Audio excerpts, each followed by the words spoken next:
ಬಾಯಿಗೆ ಏನು ಬಂತದೆ ಕೆಟ್ಟದಾಗ ಮಾತಾಡ್ಬಿಟ್ರೆ, ಬಿಲೋ ದಿ ಬೆಲ್ಟ್ ಮಾತಾಡ್ಬಿಟ್ರೆ ಇನ್ಯಾರೂ ಮಾತಾಡಲ್ಲ, ಸೈಲೆಂಟ್ ಆಗ್ಬಿಡ್ತಾರೆ ಅಂತಕ್ಕಂಥ ದೊಡ್ಡ ತತ್ವ ಇಟ್ಕೊಂಡಿರುವಂಥ ಇಂಥ ಮನುಷ್ಯನ ನಾವು ಅದೇನು ಅಂತ ಆ ಪುಣ್ಯಾತ್ಮರು ಮದ್ದೂರು ಜನ ಕೈ ಮುಗಿಬೇಕು, ಪ್ರಜ್ಞಾವಂತ ಜನ. ಏನು ಮಾಡೋಕ್ಕಾಗಲ್ಲ, ಅವತ್ತು ಅಲೆನಲ್ಲಿ ತೂರ್ಕೊಂಬಂದ್ರು ಈ ಮನುಷ್ಯ.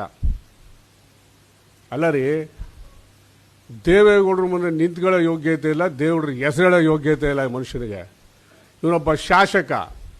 ಶಾಸಕ ಅಂದರೆ ಶಾಸನ ಮಾಡ್ತಕ್ಕಂಥವ್ರು, ಕಾನೂನು ಮಾಡ್ತಕ್ಕಂಥವ್ರು, ಸಂವಿಧಾನ ಗೊತ್ತಿರ್ತಕ್ಕಂಥವ್ರು. ಇವ್ರ ಲೀಡ್ರು ಸಂವಿಧಾನ ಹಿಡ್ಕೊಂಡು ಓಡಾಡ್ತಾರೆ. ನಾಚಿಕೆ ಆಗಲ್ವನ್ರಿ ಇವ್ರಿಗೆ?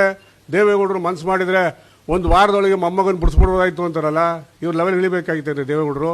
ಇವ್ನ ಮಕ್ಕಳು ಮೊಮ್ಮಕ್ಕಳು ಮುಂದಕ್ಕೆ ಇದೇ ಕೆಲಸ ಮಾಡಿದ್ರೆ ಹೋಗಿ ಬಿಡ್ಸಕ್ಕೆ ಹೇಳ್ರಿ ಇವ್ರಿಗೆ. ದೇವೇಗೌಡರು ಬಿಡಿಸ್ಬಿಡ್ಬೋದಂತೆ. ದೇವೇಗೌಡರು ಅಂತ ಹಲಾಲ್ಕೋರ್ ಕೆಲಸನ ಅವ್ರ ಜೀವನದಲ್ಲಿ ಮಾಡಿಲ್ಲ. ತಪ್ಪು ಮಾಡಿದರೋ ಬಿಟ್ಟಿದರೋ ಪ್ರಜ್ವಲ್ಲು, ಅದು ಅವ್ರಿಗೆ ಸೇರಿದ್ದು. ಅದನ್ನು ತೀರ್ಮಾನ ಮಾಡೋಕ್ಕೆ ಈ ದೇಶದ ಕಾನೂನಿದೆ, ಕಾನೂನು ತೀರ್ಮಾನ ಮಾಡ್ತದೆ. ದೇವೇಗೌಡರು ಬಿಡಿಸ್ಬೇಕಾಗಿತ್ತಂತೆ. ಆ್ಯಕ್ಚುಲಿ ಇದೊಂದು ಸಬ್ಜೆಕ್ಟ್ ಸಾಕು ನಾವು ಶಾಸಕರಿಗೆ ತೆಗೆದಾಕಕ್ಕೆ.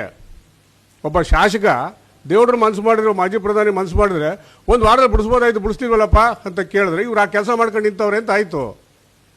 ಇವ್ರ ಲೆವೆಲ್ಗೆ ದೇವೇಗೌಡರು ಇಳಿಸಿ ನೋಡುವಂಥ ಆಲೋಚನೆ ಮಾಡ್ತಲ್ಲ ಈ ಮನುಷ್ಯ. ಇರೀ ಸಾರ್ ಒಂದು ನಿಮಿಷ, ಈ ಮನುಷ್ಯ ಅಸಹ್ಯ ಆಗೋದಿಲ್ವಾ? ಒಬ್ಬ ಶಾಸಕ ಅಂತ ಹೇಳ್ಕೊಳಕ್ಕೆ ಅಸಹ್ಯ ಆಗೋದಿಲ್ವಾ?